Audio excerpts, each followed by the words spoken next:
Dames et messieurs, soyez salués depuis vos positions respectives. Vous êtes encore une fois ici sur la tribune d'éveil des consciences. À la une de l'actualité internationale, la Russie vient de se prononcer vis-à-vis de ce qui s'est passé en Iran. Cette frappe dangereuse à laquelle Israël s'est livré du côté de l'Iran. La Russie a jugé inacceptable ce que Israël vient de faire en Iran. La Russie est très ferme sur sa position. Alors, dans le cadre de cette vidéoconférence, nous allons voir ce que la Russie a eu à dire, puisque nous connaissons la position de la Russie. La Russie est beaucoup plus d'accord avec l'Iran, mais aussi la Russie était très amie avec Israël.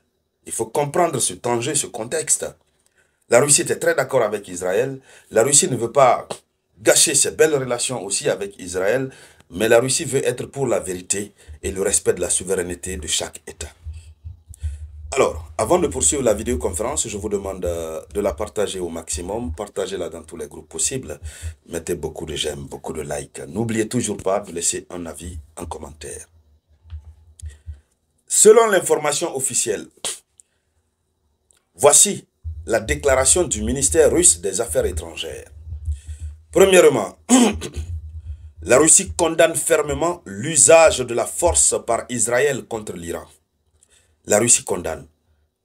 Contrairement aux autres pays, la France et autres, l'Union européenne, eux, ils ont appelé simplement à une retenue, à une cessation des hostilités.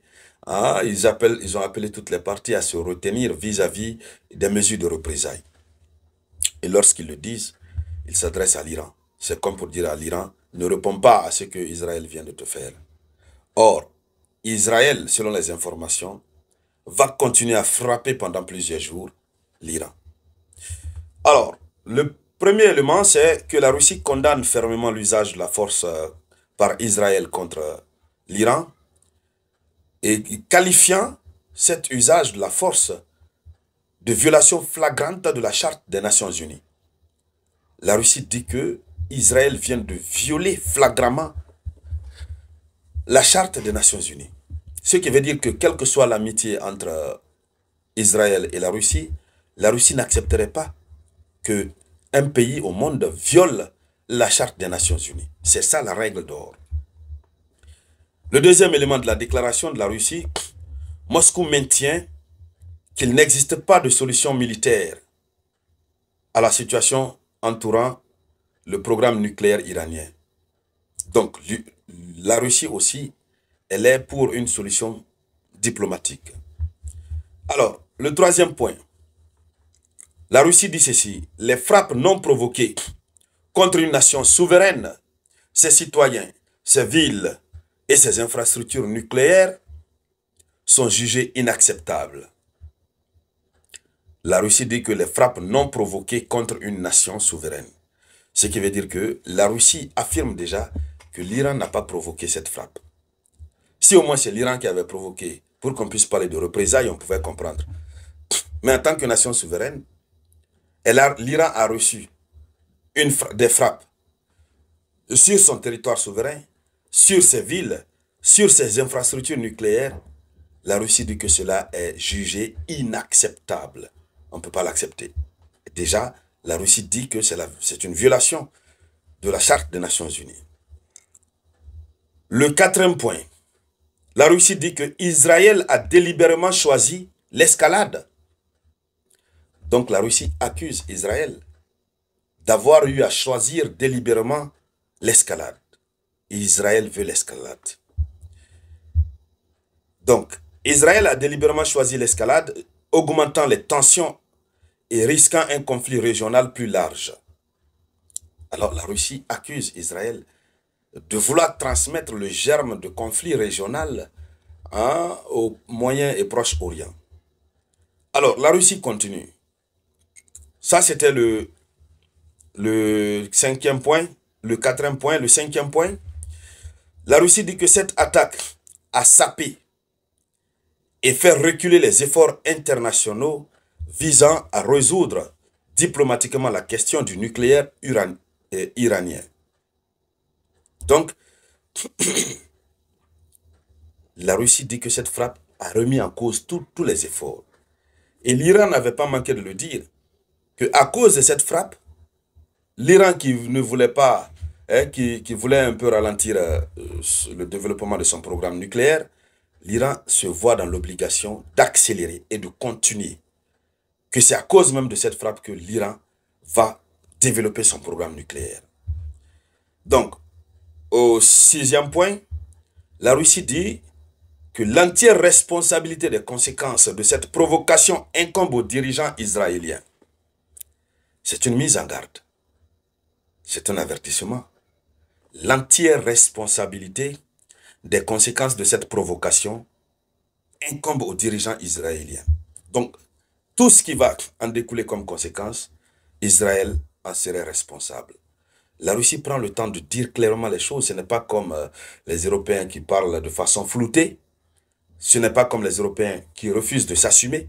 La Russie s'assume malgré son amitié, même si elle est un peu plus ancienne, avec Israël. Au 7e point, la Russie s'attend à ce que l'Occident réfléchisse aux résultats de sa campagne anti-iranienne, notamment en faisant pression sur l'Agence internationale de l'énergie atomique. Alors, la Russie veut dire par là que l'Occident s'est livré à une campagne anti-iranienne. La même chose qu'ils font contre la Russie. Campagne anti-russe. Alors, et donc, la Russie s'attend à ce que l'Occident réfléchisse aux conséquences, aux résultats de sa campagne. Ce qui vient de se passer, ce sont les résultats, c'est le résultat de la campagne anti-iranienne de l'Occident. Et la Russie met l'Agence de l'énergie atomique au cœur de cette affaire. Alors, au 8e point, la Russie dit que le personnel de l'Agence internationale de l'énergie atomique et les civils iraniens ont également été mis en danger par les frappes iraniennes. Moscou, au 9e point, Moscou attend du directeur général de l'Agence internationale de l'énergie atomique qu'il fournisse une évaluation équilibrée et objective de la situation dans la région. Il faut faire une évaluation objective. Alors, ça, c'était le 9e point.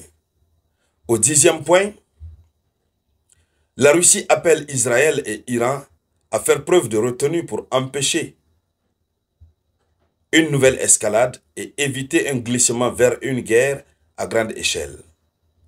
Donc, voici ce que la Russie dit. Et parallèlement, la Russie a interdit à ses citoyens de se rendre du côté d'Israël. Voici ce que la Russie a posé comme acte. Et donc, Moscou exhorte les deux parties à faire preuve d'une plus grande retenue. Et l'ambassade russe en Israël a également recommandé aux citoyens russes de s'abstenir de se rendre dans ce pays. Donc, interdiction aux Russes de voyager en Israël.